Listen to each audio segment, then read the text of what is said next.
Inilah suatu kisah yang diceritakan oleh orang tua-tua asal raja yang berbuat negeri Patani Darussalam itu. Adapun raja di kota Maligai itu namanya Payatuker Mahajana. Maka Payatuker Mahajana pun beranak seorang laki-laki.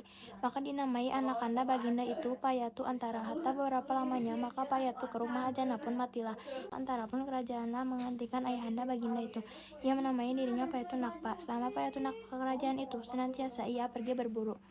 Pada suatu hari, Payatu Nakpa pun duduk di atas tahta kerajaannya dihadap oleh segala menteri, pegawai, Hulu Balang, dan rakyat sekalian. Arkian, maka titah baginda, aku dengar kabarnya perburuan sebelah tepi laut itu selalu banyak konon. Maka sembah segala menteri daulat tuanku, sungguhlah seperti titah Duli yang maha mulia itu. Patik dengar pun demikian juga, maka titah Payatu Nakpa, jikalau demikian, gerakanlah segala rakyat kita. Esok hari kita hendak pergi berburu ke tepi laut itu, maka sembah segala menteri Hulu Balangnya, daulat tuanku, mana titah Duli yang maha mulia, Patik junjung. Arkian setelah datanglah pada keesokan harinya, maka baginda pun berangkatlah dengan segala menteri Hulu Balangnya diiringkan oleh rakyat sekalian. Setelah sampai pada tempat berburu itu, maka sekalian rakyat pun berhenti dan kemah pun didirikan oranglah. Maka baginda pun turunlah dari atas gajah semayang di dalam kemah dihadap oleh segala menteri Hulu Balang rakyat sekalian. Maka baginda pun menintahkan orang pergi melihat bekas rusa itu. Hatta setelah orang itu datang menghadap baginda, maka sembahnya, daulat tuanku, pada hutan sebelah laut ini terlalu banyak bekasnya, maka titah dan jerat pun ditahan oranglah.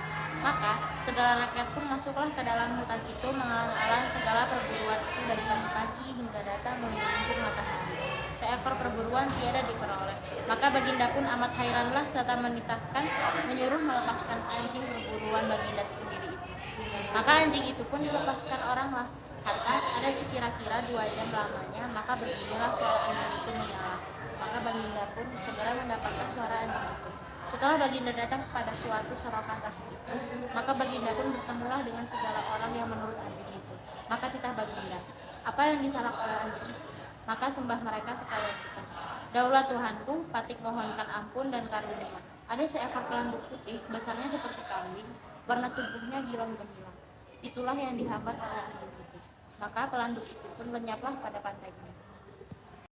Setelah baginda mendengar sembah orang itu, maka baginda pun berangkat berjalan kepada tempat itu. Maka baginda pun bertemu dengan sebuah rumah orang tua laki bini, 2 merawa dan menjarat.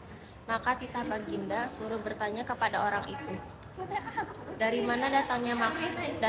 Maka ia duduk kemari ini dan orang mana asalnya. Maka hamba raja itu pun menjunjungkan titah baginda kepada orang tua itu.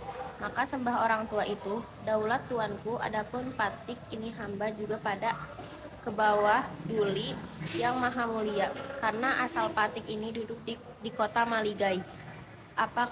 Maka pada masa Paduka Nenda berangkat pergi berbuat negeri ke Ayutthaya, maka Patik pun dikerah orang pergi mengiringkan Duli Paduka Nenda berangkat itu. Setelah Paduka Nenda sampai kepada tempat ini, maka Patik pun kedatangan penyakit.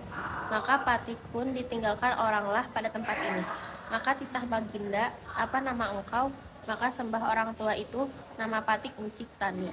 Setelah sudah baginda mendengar sembah orang tua itu, maka baginda pun kembalilah pada kemahnya.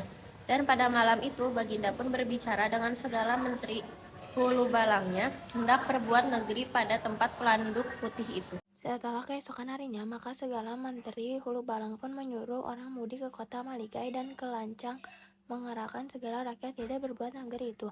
Setelah sudah segala menteri Hulu Balang dititahkan oleh baginda masing-masing dengan ketumbukannya, maka baginda pun berangkat kembali ke kota Maligai.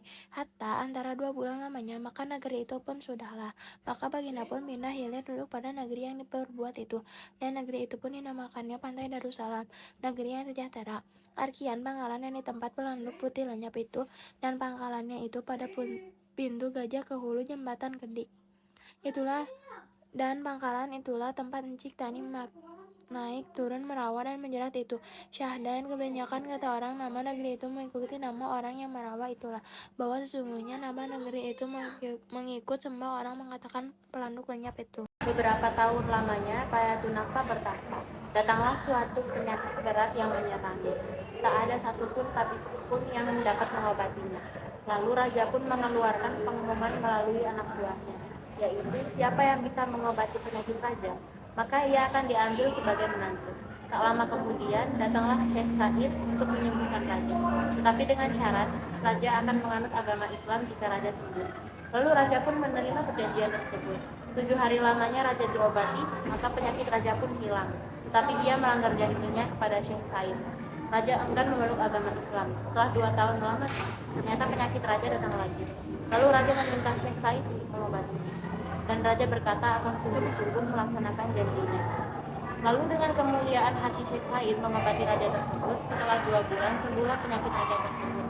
Tetapi lagi-lagi raja melanggar janjinya. Lalu sesudah itu, raja didatangi sakit itu lagi, bahkan lebih parah. Raja pun memanggil Syekh Said untuk mengobatinya. Tetapi Syekh Said ingin benar-benar raja menepati janjinya itu. Jika kalau tidak, raja tidak akan diobati lagi oleh Syekh Said tersebut. Setelah 20 hari lamanya, maka sembuhlah penyakit raja tersebut. Lalu kemudian raja pun memanggil Syekh Said untuk mengajarkan untuk masuk Islam. Lalu raja diajarkan membaca kalimat syahadat. Lalu Syekh Said mengganti nama raja dengan Sultan Ismail Syekh Zilullah bil Alam. Lalu ketiga anaknya pun berganti nama pula agar makin terasa sempurna keislamannya. Tidak lama setelah itu, banyak pula lah rakyat yang masuk Islam. Mereka mendirikan sholat dan tidak makan babi lagi. Walaupun begitu, raja tetap melakukan pekerjaan yang bertentangan dengan Islam.